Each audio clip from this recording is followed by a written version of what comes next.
palabras las sopla el viento. Así se cuentan todos los cuentos, cuando te cuento lo que te cuento.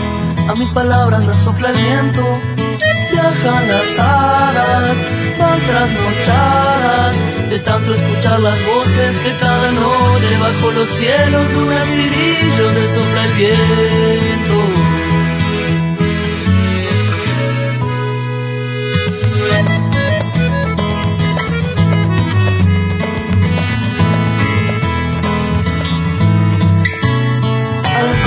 Sopla el viento. Así se cuentan todos los cuentos, cuando te cuento lo que te cuento. A mis palabras las sopla el viento. Viajan las alas, van trasnochadas, de tanto escuchar las voces que cada noche bajo los cielos, lunas y grillos les sopla el viento, contando un cuento. El avión de papel, Johanna Holt, ¿cómo andás? ¿Andás bien en Maldonado? Impecable, impecable, deseosa de tener esta oportunidad que ahora vamos a presentar, Pablo, en esta columna especial, con invitados desde el otro lado del Atlántico. Sí, empezamos, ya lo habíamos anticipado, ¿no? Habíamos anticipado que este año hay un remix de El avión de papel, y que va a incluir cada 15 días, va a incluir más allá de una charla de Johanna Holt sobre o de conversaciones en torno a la literatura infantil y juvenil, va a incluir una conversación directa con autores, con editores, con ilustradores, con personas, con mediadores de lectura, con personas que están involucradas directamente en el asunto. ¿Y a quién trajo usted hoy para arrancar esta nueva columna, esta nueva forma de hacer columna? Vamos a inaugurar esta modalidad con nada más y nada menos que el escritor Germán Machado, un uruguayo que hace unos años está radicado en Barcelona, en España, pero bueno, sigue, me parece, muy relacionado con nuestro país y con lo que es la literatura infantil y juvenil. Así que, bienvenido, Germán, estamos al habla contigo. Con 5 horas de diferencia, así que te agradecemos todo este rato que nos media, estas horas que nos media, que acá es de tardecita y allá es bastante entrada la noche, ¿no? Hola Pablo, hola Joana, muchas gracias por la invitación a conversar. Sí, aquí ya es, de hecho, aquí ya estamos en el día jueves. Claro. Germán, un gustazo escucharte de nuevo. Con Germán nos conocemos de hace muchos años. Yo lo conocí cuando él era un poeta, pero que todavía no estaba pensando en la literatura infantil y juvenil. Bueno, no, claro, porque tú me conociste por el inicio de este siglo, ¿no? Claro. 2003, 2004. Sí, 2003. La movida de Red de Letras y Letras por Kilos. Sí, lo recuerdo. Y bueno, en realidad sí que ya pensaba en la literatura infantil. Lo que pasa que en aquel entonces yo todavía no había comenzado a publicar nada. No, y también habías ganado, después ganaste aquel el premio de la feria, exacto, el premio de Nancy Bacelo, sí, de la feria del libro y grabado, el premio que organizaba Nancy Bacelo en la feria. Y sí, ahí, bueno, como en algún momento me dijo Agamenón, yo lo recuerdo, me dijo, bueno, cuando ganas este premio te recibes de poeta, exagerando cómo era él. Y bueno, no sé si me recibí de poeta, pero lo cierto es que a partir de ahí empecé a publicar, ¿no? Que lo que de última también te transforma en escritor, cuando te reconocen como tal. Claro, y creo recordar, a ver, corregime si me equivoco, que fue la última edición donde estaba Nancy Bacelo viva. Fue la última, sí, la 37+1 se llamaba la feria aquella. Fue la última que bueno, desgraciadamente después de eso Nancy había enfermado y ya no volvió a ser. Bueno, la feria se siguió haciendo, pero ya con otro nombre. Con otro nombre, sí, ya cambió, digamos, el proyecto, sí. O por lo menos cambió de nombre. ¿Y cómo se llamaba el poemario? Pues es que tengo la tapa en la mente. Pero la tapa la recordarás porque era una imagen muy de bonita. Fidel Esclavo, ¿no? Esclavo. Uh-huh. Sí, Fidel Esclavo, y el libro era Artes Adivinatorias. Ah, alucinante, sí. Increíble lo que es una buena tapa que te puede quedar marcada. Es que es una tapa genialísima, sí. Muy minimalista. Bueno, Johanna, empecemos hablando. Bueno, ya este sería el interregno poético para que veamos qué es lo que hacía en la prehistoria Germán Machado hasta que entró en la literatura infantil y juvenil. Entró y por la puerta grande porque el año pasado, ¿te acuerdas?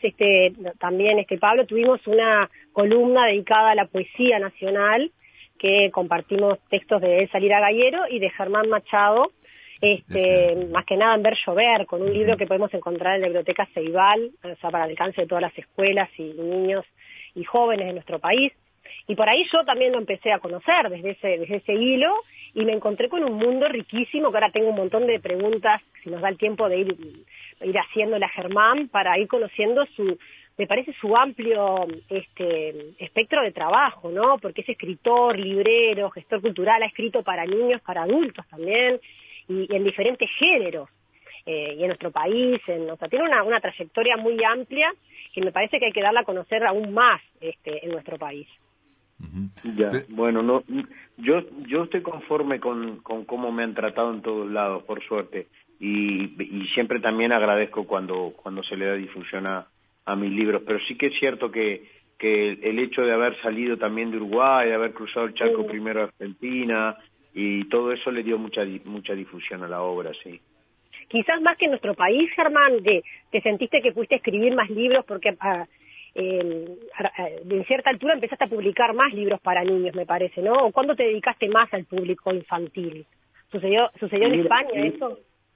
No, mira, yo en el año, si no me equivoco, en el 2006 también yo gané un premio muy importante, que era un premio de narrativa breve, un cuento, que lo organizaba la revista Imaginaria en Argentina. Y el haber ganado ese premio, que lo recuerdo porque era una revista virtual, una revista online, que todavía se encuentran algunos números pinchados en la red. Cuando gané aquel premio, que dicho sea de paso, era un premio que tenía se presentaban gente de todo el mundo, no recuerdo que se habían presentado como 600 cuentos, que el premio era por un importe incluso mayor de lo que era el premio nacional de literatura, o sea, lo que ganaba de dinero por el premio. Y yo me había presentado por probar, tenía un cuento y bueno, lo gané. En el jurado de ese premio estaba nada menos que la querida María Teresa Andrueto, ¿no? Y ella después me dio una mano muy grande para publicar el Ver Llover.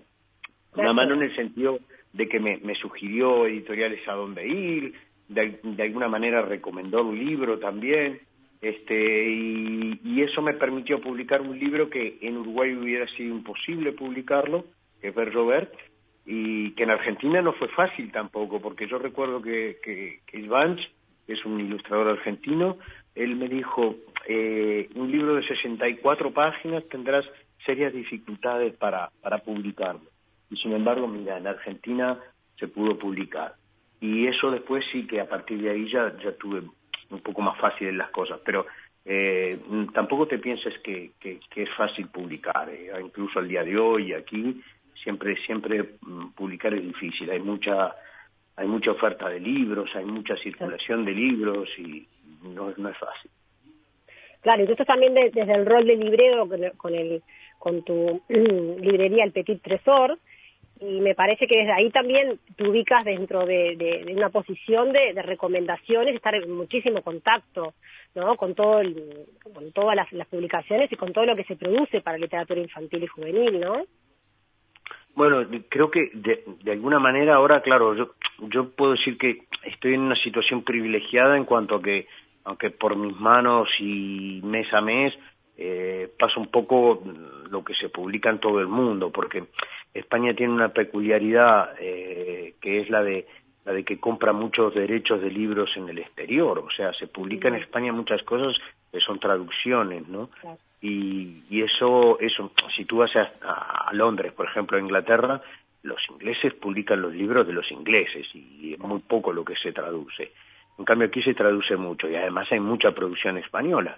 Y bueno, es como también un núcleo, una gran red por la que circulan muchos libros de todo el mundo. Y ahí también te das cuenta de las dificultades que representa poner un libro dentro de ese cúmulo de libros que hay circulando permanentemente, que son miles y miles de títulos, no digo por año, digo por semana, yo creo.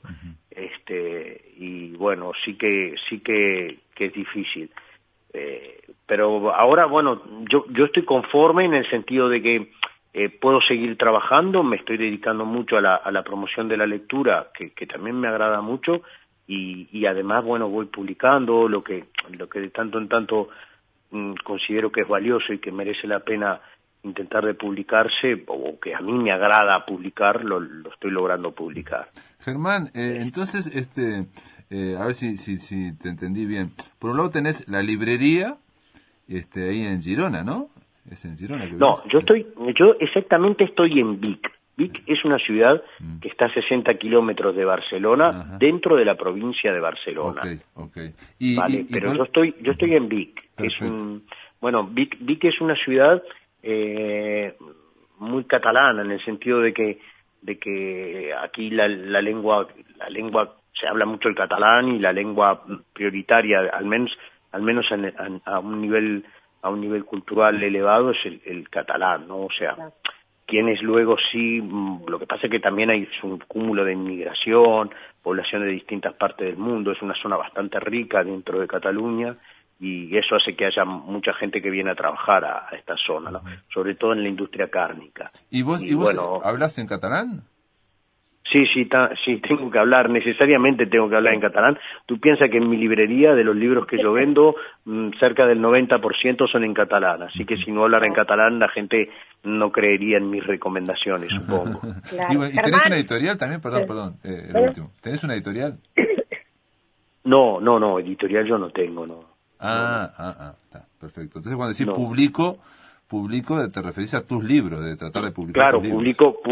yo me mantengo en esta bicefalía de cabeza de escritor y cabeza de librero, y dentro del librero incluso una cabeza muy particular, porque yo siempre pongo más el acento en todo lo que hace la promoción de la lectura que incluso la comercialización del libro, ¿no? Me sigue interesando también, o sea, yo digamos, vendo libros para poder hacer promoción de la lectura, ¿no? Y hay otra gente que lo piensa al revés, dice, bueno, hagamos alguna actividad de promoción de la lectura para vender más libros, pero en mi cabeza no, mi cabeza es bueno, más gestionar una librería como un espacio de promoción de la lectura infantil y juvenil. Pero tiene que funcionar también económicamente, ¿no?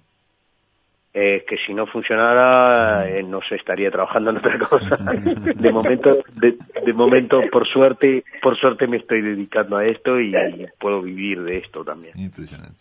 Sí, yo leí también, hablando de la librería, que tienes un club del libro, que es como el alma del proyecto de promoción de lo que estás mencionando de la lectura. ¿Cómo funciona ese club? Porque acá también en Uruguay hay varios clubes, no tanto en librerías, sino bueno, en centros comunales o en bibliotecas municipales o públicas. ¿Cómo funciona? ¿Con qué espíritu el Club del Libro que promociona? Mira, de hecho, dentro de la librería en este momento tenemos 4 clubes de lectura. No es exactamente clubes del libro, son clubes de lectura. El club de lectura tiene como cabeza, digamos, un concepto que es el de leer juntos. Es un poco la idea de un club de lectura, es que la lectura de un libro en sí empieza antes mismo de la lectura y no termina cuando cierras la última página de un libro, sino que termina cuando tú logras de alguna manera comunicar con otra persona o hablar con otra persona sobre lo que acabas de leer, ¿no? O sea, desplegar una conversación literaria sobre lo que has leído.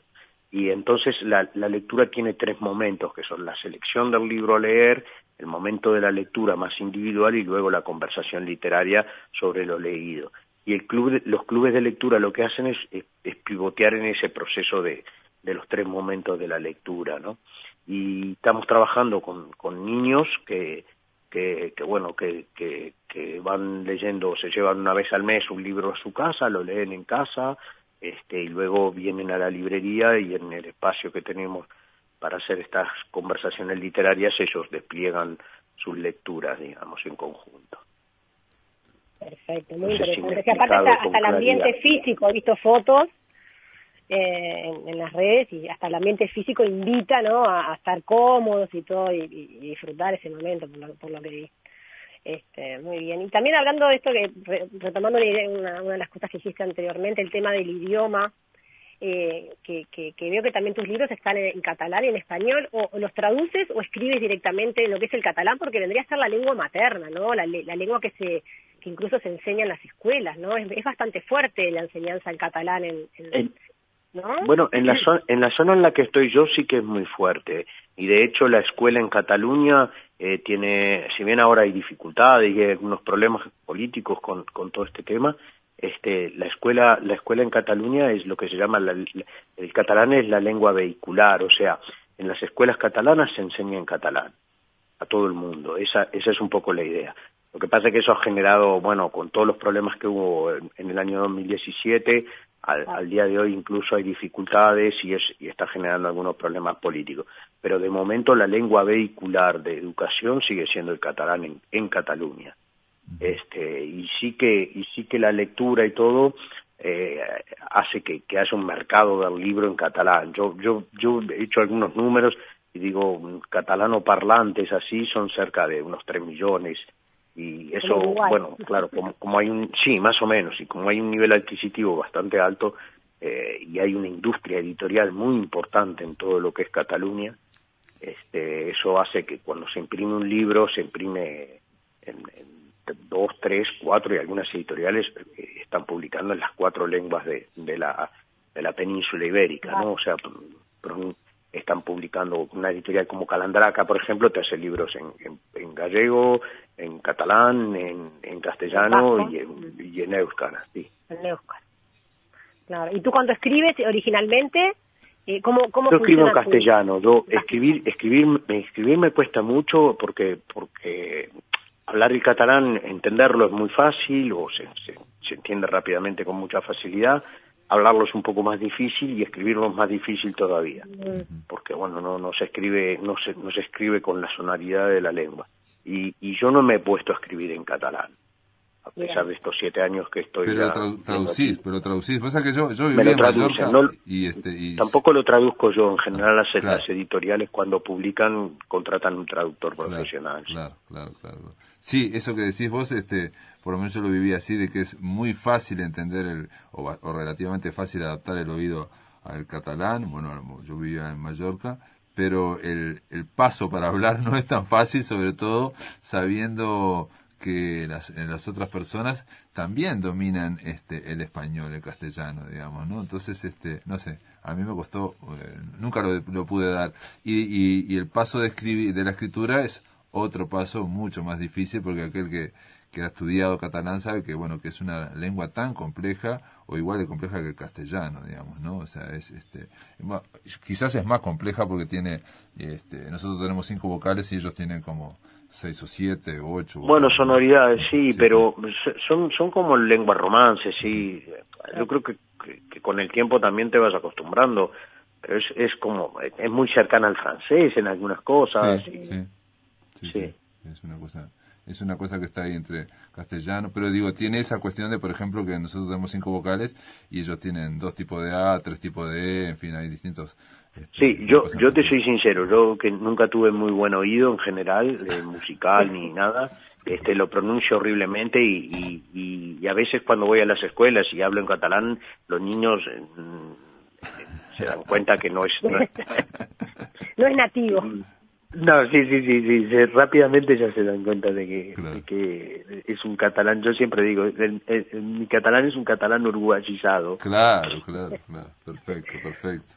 Está bien, deben estar acostumbrados con tanta gente que vive en... Sí, además la propia lengua catalana es una lengua muy viva, como Pablo bien decía, en Mallorca se habla tiene como una acentuación dialectal que es el mallorquí, y en Valencia tiene una acentuación dialectal que es el valenciano, va más para el norte y tiene otra, y bueno, el catalán es como una lengua muy muy viva en ese sentido. Claro. Igual tú quedas conforme cuando se traducen tus libros, quedas conforme con esa traducción. A mí me da mucha alegría porque, claro, yo viviendo aquí en Cataluña, el hecho de que los libros estén en catalán es una posibilidad de trabajo importante. Claro. E incluso en algunos títulos he vendido tantos libros en catalán como en castellano prácticamente. Entonces también es la posibilidad de estar... Tener más mercado, bueno, más grande, ¿no? Bueno, y llegando a más lectores, a diferentes lectores y a más lectores. Y sí, es como, bueno, hay un libro que yo lo publiqué aquí, que de hecho fue uno de los primeros libros que publiqué ya estando radicado aquí, que salió en catalán, salió en castellano, y después lo publicaron en italiano. Y tú dices, bueno, cada vez que un libro se traduce a una lengua diferente, gana lectores, ¿no? Claro. Porque una puerta sobre todo en literatura infantil, yo siempre lo digo, la literatura infantil es la lengua materna, ahí sí que es la lengua materna. Y eso vale por igual para un catalán, para un castellano, para un éuskara o para un italiano. La lengua de los cuentos, la lengua que la madre, que el padre le transmite a sus hijos una narración o una nana o un poema, es la lengua materna. Y esa lengua, si uno logra traducir los cuentos que escribe para chicos, o logra que se traduzcan a diferentes lenguas maternas, está llegando a mucho más público. Claro. Germán, y para tener una idea, digo, para los amigos de La Máquina de Pensar, ¿cuántos libros llevas publicados en la literatura infantil y juvenil, si tenés, digamos, la cifra, o más o menos, y cuántos libros publicaste allá en España? Ya a esta altura debo estar por arriba de los 20. No te quiero decir así contados exactamente, porque como claro, tengo libros para adultos, pero sí que estoy por arriba de los 20.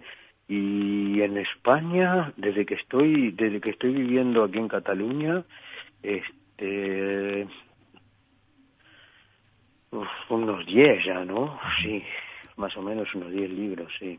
Lo que pasa es que yo, estando aquí, incluso seguí publicando en Argentina. Por ejemplo, salieron algunos libros que salieron publicados en Argentina. Y tocarle el timbre al mar, uno, ¿no? Ese fue publicado en Argentina, pero por ejemplo La Jaula inicialmente lo publicó Calibroscopio en Argentina. De hecho, el primer libro que se publicó cuando yo estaba aquí fue Separaciones Mínimas, que lo publicó una editorial cordobesa, La Terraza, Ediciones de La Terraza. Y no he seguido en contacto con Argentina. Claro que ahora todo es más difícil porque cuando a mí me sirve mucho más publicar un libro aquí, que sé que después llegará allá, que de pronto publicarlo allá que me cuesta mucho más que llegue aquí. Claro, indudablemente. Digo, desgraciadamente la centralidad de la circulación comercial de los libros sigue siendo muy rígida. Digo desgraciadamente porque lo viví cuando estaba en Uruguay, lo viví de la dificultad de poder acceder al mercado, bueno, incluso latinoamericano. Si tú publicas en España es más fácil que tu libro llegue a Colombia, llegue a Estados Unidos, llegue a Venezuela, llegue a Perú, llegue a Argentina. Claro. Si tú publicas en Uruguay es más difícil que llegue a Argentina, por ejemplo. Claro, estando cerquita, ¿no? Sí, pero bueno, son las paradojas del mercado del libro hispanoamericano, ¿no? Sí, y la centralidad. Y Germán, y dijiste que escribiste también, seguís escribiendo, entre comillas, para adultos. ¿Y la poesía? Yo no he dejado de escribir nunca. Lo que pasa que la poesía también es difícil de publicar. Tengo un libro en vueltas de hace un tiempo y no logro acabar de publicarlo. O sea que no es fácil publicar. ¿Para niños o para adultos? No, que estoy mencionando es un libro de poesía para niños. Para niños, poesía para niños. Sí. La poesía siempre para infantil me da la sensación que es más complicada, o sea, es más difícil. Por lo menos aquí, claramente, en Montevideo, bueno, lo puede decir Giovanna, que hay es muy difícil. Es como la Cenicienta de la literatura infantil. Incluso, mira, yo escribí algo que publicaste en tus redes el Día de la Poesía hace poquito, en marzo, y publicaste esto. El librero cerró la caja sin vender ningún libro de poesía en todo el día. Así confirma que la poesía sigue resistiendo al mercado. Me llamó la atención eso, ¿no? ¿Pensás eso lo mismo? O sea, en el sentido de las publicaciones, ¿pasa lo mismo también en España con la poesía para niños?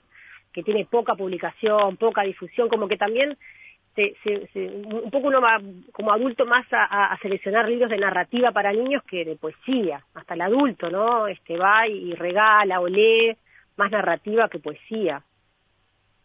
Desgraciadamente sí, sigue siendo así. Yo de todas maneras digo que no es la Cenicienta, porque de los tres géneros aristotélicos, digamos, la dramaturgia está peor.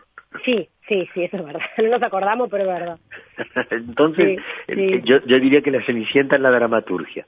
La poesía, dentro de todo, tiene sus canales de circulación, y es cierto que hubo un movimiento, ahora se ha disminuido, pero hubo un movimiento hace unos años donde aquí, sobre todo, se hacían muchos recitales, y entonces la poesía circulaba y se comercializaba bastante. Y varias de las editoriales grandes se habían metido en ese mundillo, que ellos que siempre están atentos a lo que son movimientos de mercado, y bueno, como la poesía en aquel momento fue un movimiento de mercado, se comercializó bastante. Estoy hablando de básicamente un tipo de poesía muy adolescente, orientada a treintañeros, o sea, fue un movimiento muy peculiar.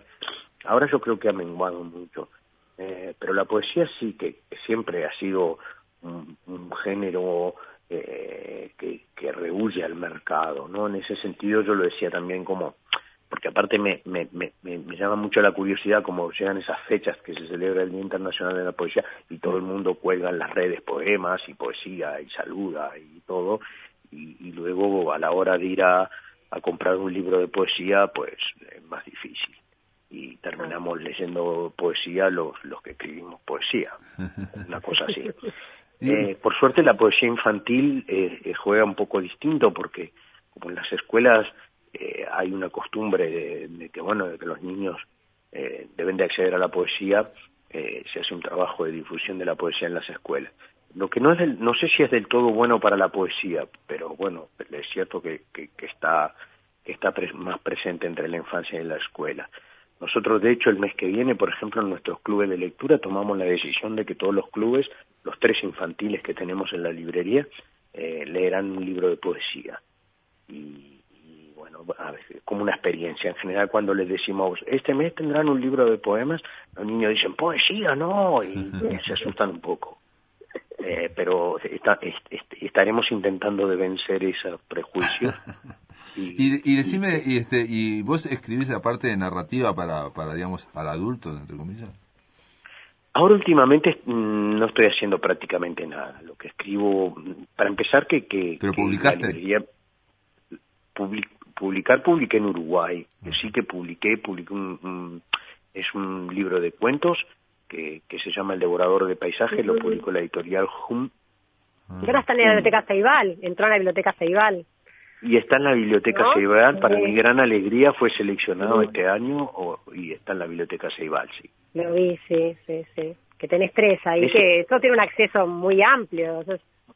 Bueno, no sé exactamente cuál es el alcance, pero sí que me dio alegría, porque el libro significa que el libro también está vivo, o sea, no se ha muerto del todo. Y yo, de hecho, para adultos publiqué de poesía un libro, de narrativa de cuentos, y después no publiqué más nada. He publicado para niños, sí, novelas, cuentos y poesía, pero para adultos no he publicado más nada.